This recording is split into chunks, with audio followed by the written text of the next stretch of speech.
मौत की कहानी आपकी जिंदगी बदल देगी। एक गुरु जिससे उनके शिष्य ने पूछा कि आपसे कभी कोई गलती क्यों नहीं होती है? आप हमेशा खुश रहते हैं। अगर कोई आपके साथ गलत भी करता है तो भी आप उससे कुछ नहीं कहते हैं। मैंने आपको कभी दुखी और उदास देखा ही नहीं। आप कभी किसी का दिल नहीं दुखाते। आप किसी के साथ कभी कुछ गलत नहीं करते, लेकिन यह संभव कैसे है? ये पॉसिबल कैसे है? तो गुरुजी ने उनसे कहा, तू ये सारी बातें छोड़ और मैं तुझे एक दुखद सूचना बताने जा रहा हूँ, तो उस पे ध्यान दे। तो शिष्य ने पूछा, कौन सी सूचना है? तो गुरुजी बोले कि अब आपके पास सिर्फ 24 घंटे बचे हैं। 24 घंटे के बाद तेरी मृत्यु हो जाएगी, तू मर जाएगा। वो गुरुजी की इस बात को सुनकर उसके पैरों के नीचे से जमीन खिसक गई। वो थर थर कांपने लगा, रोने लगा कि मैं कल मरने वाला हूँ। जब उसे लगा कि अब मेरे पास सिर्फ एक दिन बचा है, तो उसने जिसका भी दिल दुखाया था सबसे माफी मांग ली। अपने घर वालों को प्यार देने लगा, लोगों में चीजें बांटने लगा, क्योंकि अब उसके पास बहुत कम समय बचा था। और उसे जिस किसी के साथ भी गुस्सा था, शिकायत थी, उसकी वो सारी शिकायतें खत्म हो गईं। अगले दिन खुद गुरुजी उसके घर पहुंच गए।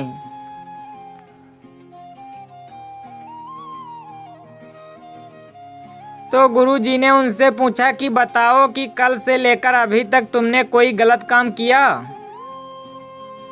किसी से झगड़ा किया? मन में किसी से कोई शिकायत नहीं? कोई पाप किया? किसी का दिल दुखाया? तो शिष्य बोला, गुरुजी, मौत मेरे सर पर खड़ी है, मैं किसी के साथ क्या गलत व्यवहार करूंगा?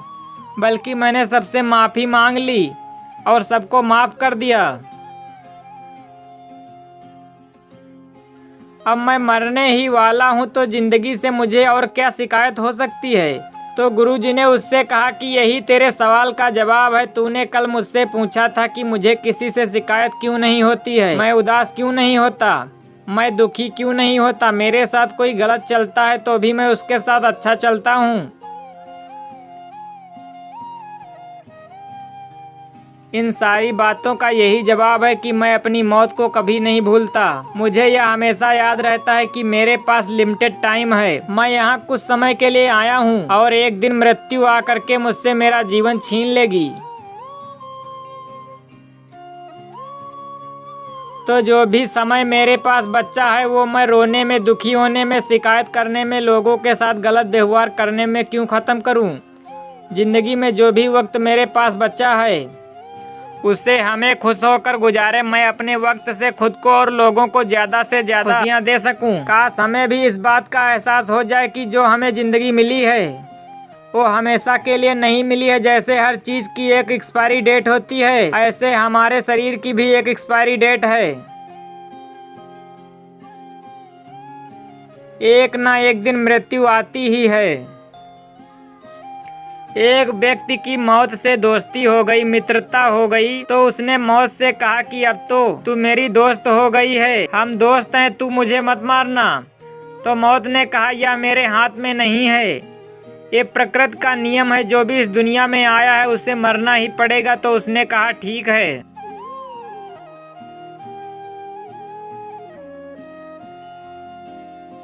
अगर तुम मुझे मारना ही है तो कम से कम इतना तो करना, जब मेरी मौत का समय निश्चित हो जाए तो उससे पहले मुझे बता देना कि मेरी मौत आने वाली है, ताकि जिंदगी में जो कुछ भी करना चाहता हूँ वो मैं कर सकूँ, अपनी हर इच्छा पूरी कर सकूँ। तो मौत ने उससे कहा कि तेरी मौत आने से पहले मैं तुझे चिट्ठियाँ भेजा करूंगी। वो व्यक्ति खुश हो गया, कम से कम मुझे पहले तो पता चलेगा कि मेरी मौत कब होने वाली है। उसकी जिंदगी में समय समय पर कभी उसके मामा, चाचा, माता पिता, दोस्त, धीरे धीरे करके सब मरने लगे। और एक दिन ऐसा हुआ कि मौत उसके सामने आकर खड़ी हो गई। ये अब तू भी चल, तेरा भी वक्त आ गया है। वो बहुत हैरान सा रहेगा कि तुमने तो कहा था कि मैं तुझे चिट्ठियाँ भेजूंगा, पर मेरे पास कोई चिट्ठी नहीं आई और तुम अचानक से मुझे लेने आ गई हो। मौत ने कहा, मैंने तुझे बहुत चिट्ठियाँ भेजी। जब शुरू में तेरे रिश्तेदार मारे, वो सारी मेरी चिट्ठियाँ थी कि अब तेरा नंबर जल्दी आने वाला है। फिर तेरे दोस्त मारे, वो भी मेरी भेजी हुई चिट्ठियाँ ही थी तेरे लिए कि अब तेरा नंबर भी आने वाला है।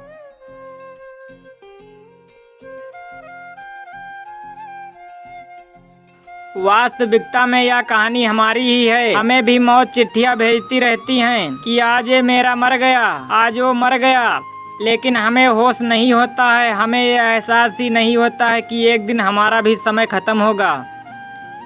महाभारत में जब यश और युधिष्ठिर का सामंत हुआ तो यश ने युधिष्ठिर से बहुत सारे प्रश्न किए थे। उसमें से एक प्रश्न ये था, इस दुनिया का सबसे बड़ा आश्चर्य कौन सा है? वो युधिष्ठिर बोले कि हजारों लोग रोज मरते हैं, लेकिन उनको देखकर भी दूसरे लोग को होश नहीं आता है, दूसरे लोग बेहोश लगे पड़े हैं। इससे बढ़कर दुनिया में और क्या आश्चर्य हो सकता है? बात यह नहीं है कि मौत एक दिन आनी है,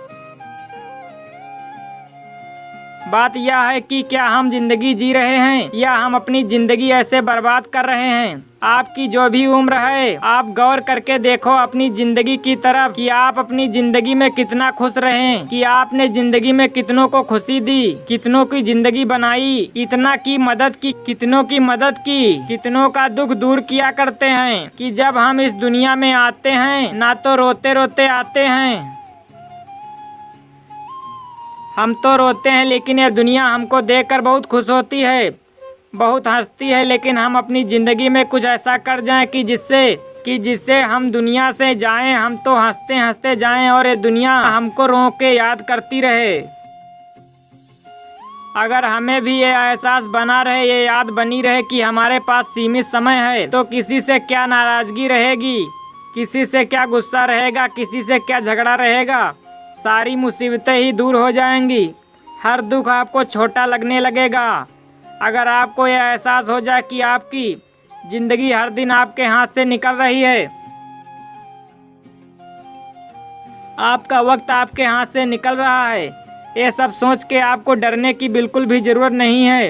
ये सब मैं आपको इसलिए कह रहा हूँ कि आप जिंदगी को जीना सीखो, आप अपनी लाइफ में खुश रहना सीखो। आप विश्वास करो, आपको ये समय, आपकी ये ज़िंदगी बहुत स्पेशल है। आप इस ज़िंदगी को ऐसे ही दुख और उदासी में मत ख़त्म करो, बल्कि समय का सही उपयोग करके खुद भी खुश रहो और दूसरों में भी खुशियाँ बांटो। और अगर आपको इस वीडियो से ज़रा भी कुछ सीखने को मिला हो तो कमेंट बॉक्स में ज़रूर बताना। और हाँ, वीडियो को लाइक करके चैनल को सब्सक्राइब करके बेल आइकन जरूर दबा देना, ताकि आने वाले वीडियो का सबसे पहले आपके पास नोटिफिकेशन पहुँचे। धन्यवाद।